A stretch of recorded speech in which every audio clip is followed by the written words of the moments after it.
Mute everyone, so please forgive me. And then we'll schmooze at the end, hopefully. Okay, folks. Here we are. Good to see everyone. Now we have a quorum. More than, we have exactly 10. Okay. The Shekhinah is with us. Anyway, today we're heading closer and closer to the great day. And in Jewish tradition, yesterday was Rosh Chodesh. Tomorrow starts the Shloisha Shemei HaGbolah, the 3 days that they prepared and boundary the mountain in preparation of the giving of the Torah. Today was sort of an empty day. There's nothing momentous. But actually it's brought down and it's called, in earlier sources, it's called Yom HaMiyuchas. It's the day of great yichus. There are different interpretations on that. What makes this day such great yichus? So there's a lot of interpretation, but one simple understanding, one simple understanding is a pasuk. It was on the second day that HaKadosh Baruch Hu said to Klal Yisrael, he said, Atem tiyuli mamleches kainim v'goy kadosh. You're going to be for me a mamleches kainim and a goy kadosh. And you'll be an Am Segula, a Segula Mikalo Amin. But the thing, a mamleches kainim v'goy kadosh. Hashem told us, we were told that we're special. We have yichus, means we have lineage. We have something unique about it, something special, not just a mutt. You know, we're what do you call it, a hybrid or something? And a purebred. We have yichus, we're purebred. Chas v'shalom to use the metaphors for dogs, but we're purebred. And Hashem tells us, Atem tiyu li mamleches kainim v'goy kadosh. You should be a kingdom of priests and a holy nation. So what does that mean? Are we priests? What does it mean, mamleches kainim? And what does it mean, goy kadosh? What does that mean? So we're a holy nation. Okay, nice, sounds good. Okay, we're special and we're skula. So today, this first time it struck me. First time I have to research this. I think I'm onto something. You know, every morning we say two brachas. Shelo yasani goy and shelo yasani oved. Shelo yasani goy v'shelo yasani oved. Shelo yasani goy, we thank Hashem that He makes us a goy. And shelo yasani oved. Where does that come from? Why? Okay, not a goy, not oved. I mean, we're happy to make me a yid. Where does that come from? And it occurred to me that's if you look in Chumash, it's just this is what I realized. When it says mamleches kainim, it bothers me. What do we mean? We're not kainim. What does it mean? We're priests. Okay, we're priests. We're holy. Why priests? Priests is in the Beis Hamikdash. So Rashi brings down a pasuk in Shmuel that kainim doesn't mean priests. It means sarim. It means masters. We're adonim. We're not avodim. It's the opposite of avodim. Mamleches kainim means you're not subjected to slavery. You have freedom. But you have the whole world's opportunity in front of you. You're not bound to anything, not to a master, not to tivus, not to goal, ambitions. You're free. You're a sar. You're a master. So mamleches kainim is the parallel, I believe, even though it's not in the same order, of shelo yasani oved. And the second pasuk is, of course, we're goy kadosh, and we say shelo yasani goy. The two things that we say every day was part of the introduction of who we are. And we're not avodim, and we're not a goyim. We're not goyim. We're a goy kadosh. And it's interesting. I pointed this out several times. Rabbi Shlomo Kluger says we're never called goyim. We're never called goyim. We're only called a goy in the plural, because only a goy is called in a singular sense. He's isolated by himself. He's in a little world on his own. We have a whole different scope. We're a goy kadosh. We're a whole nation. It's never used as a singular. Goy is used on a non-Jew, on an individual level.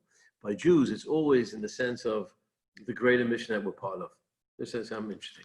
So these are the two brachas we say every day. Shelo yasani goy and shelo yasani oved. And how often do we really think about that? How often do we really think about how fortunate it is to be a yid? You know we do mitzvahs, we're happy to do mitzvahs, we want to do the Ratzon Hashem. But do we really contemplate and think how fortunate we are that we have ancestors that go all the way back to Har Sinai, or if you're a convert or family of converts, you go back also to Har Sinai. It's a skip, and Shamas were there, but you have a history, and even if you're the first convert, you have a history back with the others. It goes back, you're connected, everyone's connected to the others. But we have to say every day. I don't think most of us, we just say it. Do we ever think and ponder how fortunate we are to be of the Jewish people, and how unfortunate we are not to be in heaven? So I was thinking, so what does it exactly mean not to be a Yid? So I saw a beautiful story. I use this as a way to understand it, I think. And then I want to leave you with something, a powerful message, I think.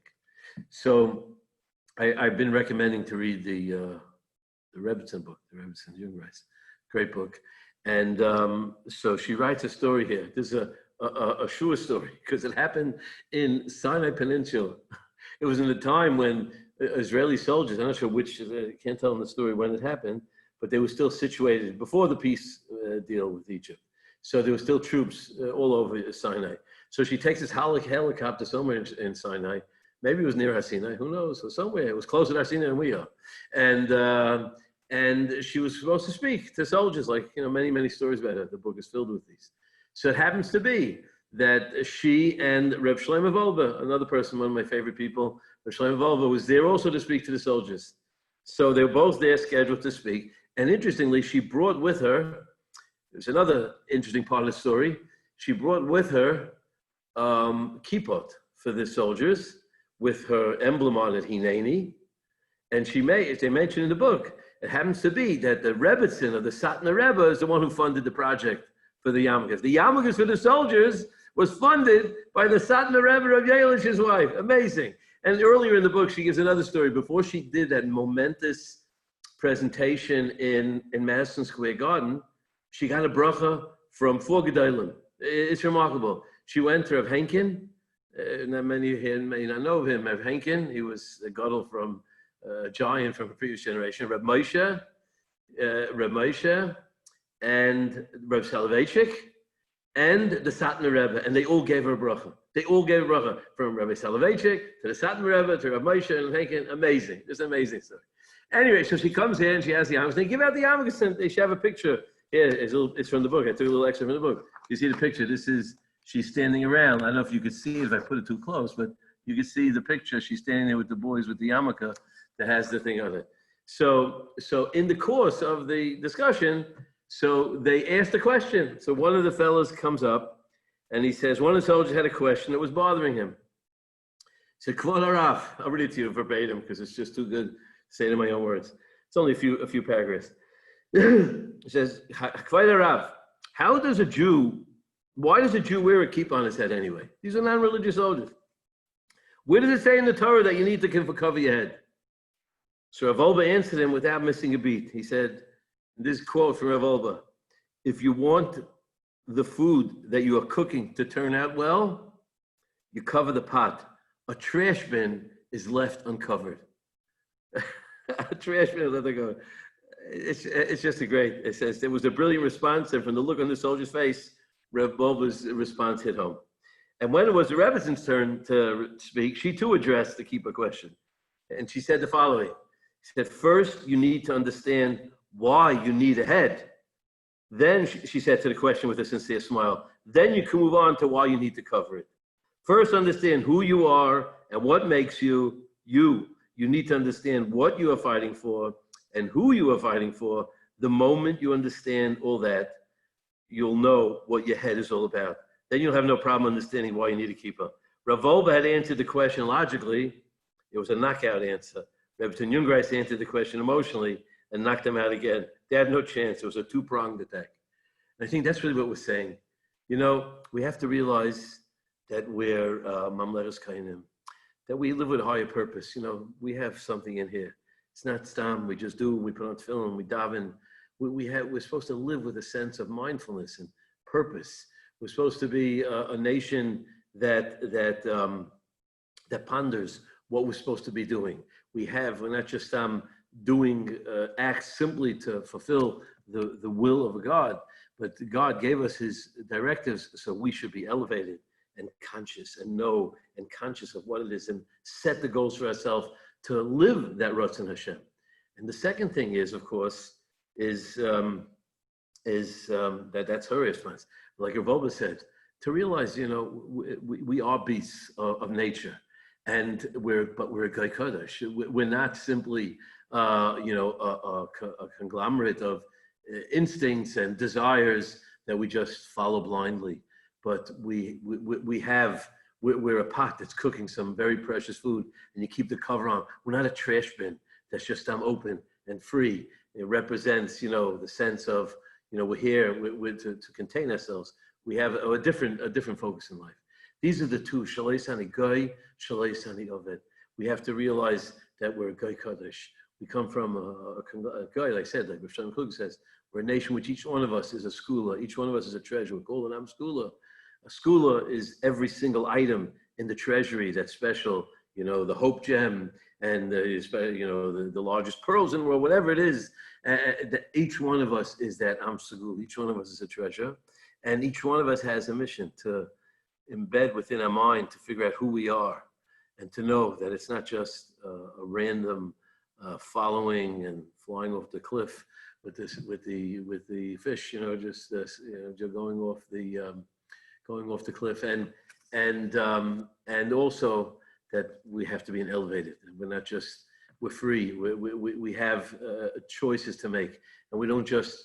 The ultimate freedom is when we're not bound to the things that most people call essential. We have something much more essential than the things that in the world is called essential, and they need that, and they can't live without it. We can live without a lot of that, and we can go higher than that. So I want to conclude with a beautiful story.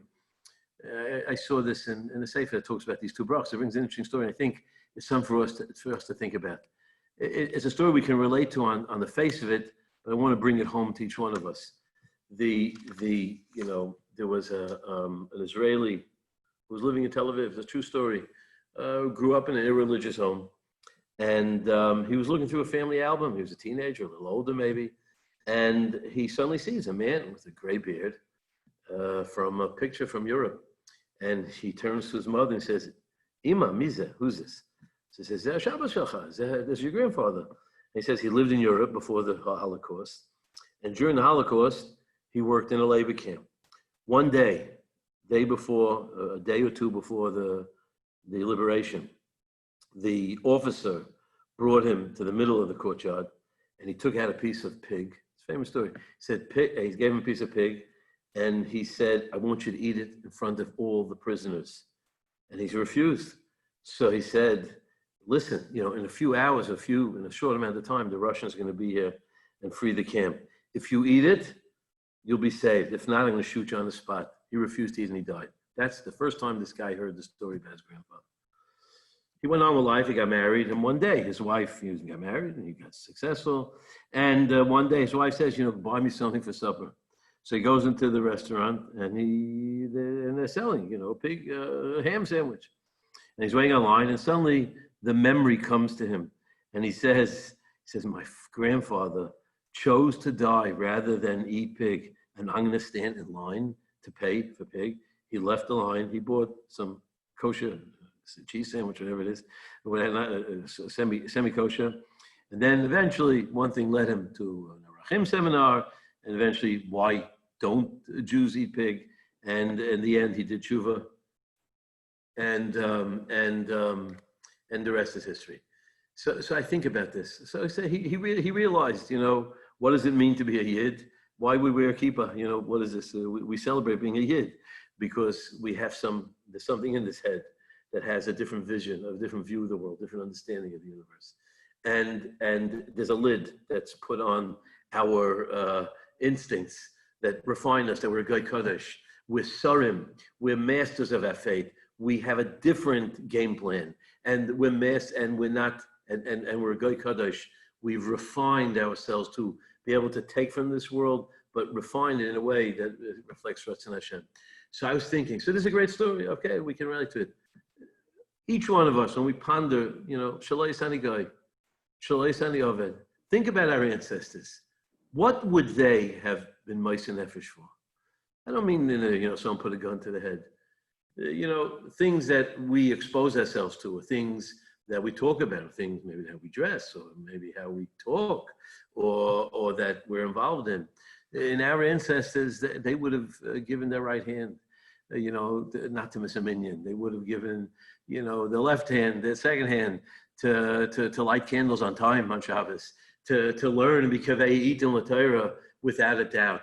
These things were kihem chayenu v'erech yameinu, and we have to be like that secular Jew from Tel Aviv, who at a moment realized, what am I here in this world for? My grandpa, my ancestors were willing to give up their life not to eat pig, and I'm going to eat pig. If we just transplant, our ancestors would have what? Fill in the blank. Would have learned hours a day. They would have davened with kavanah. They would have been careful the way they spoke. They would have been kind, devote themselves to kindness.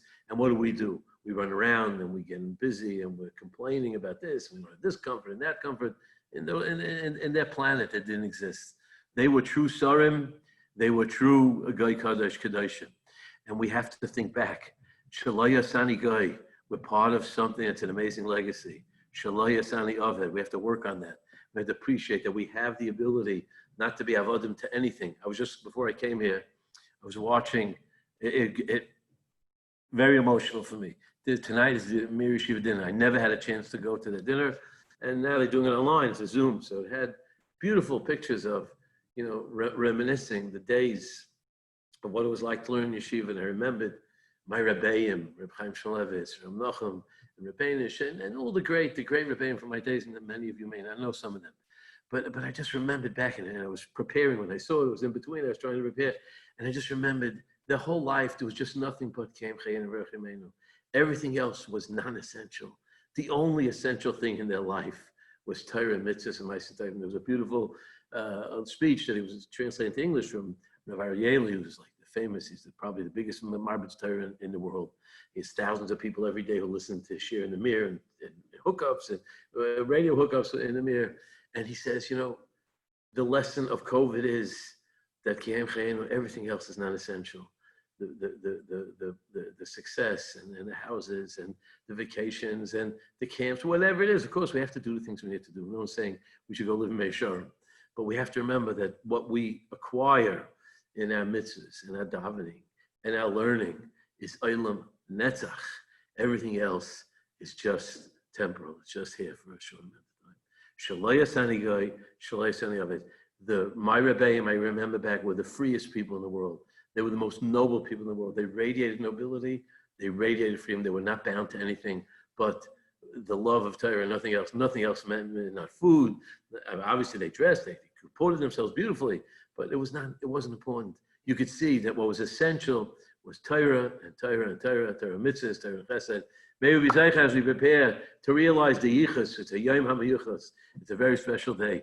We don't have to start doing anything yet, but first realize the second day of preparation on Torah is to realize who we are and realize why we wear a kippah, and the women, why the men wear the kippah, and they don't need a kippah because they know it without it. But we need a lid on a pot because we wouldn't have a lid on a pot. We would mess up the whole kitchen.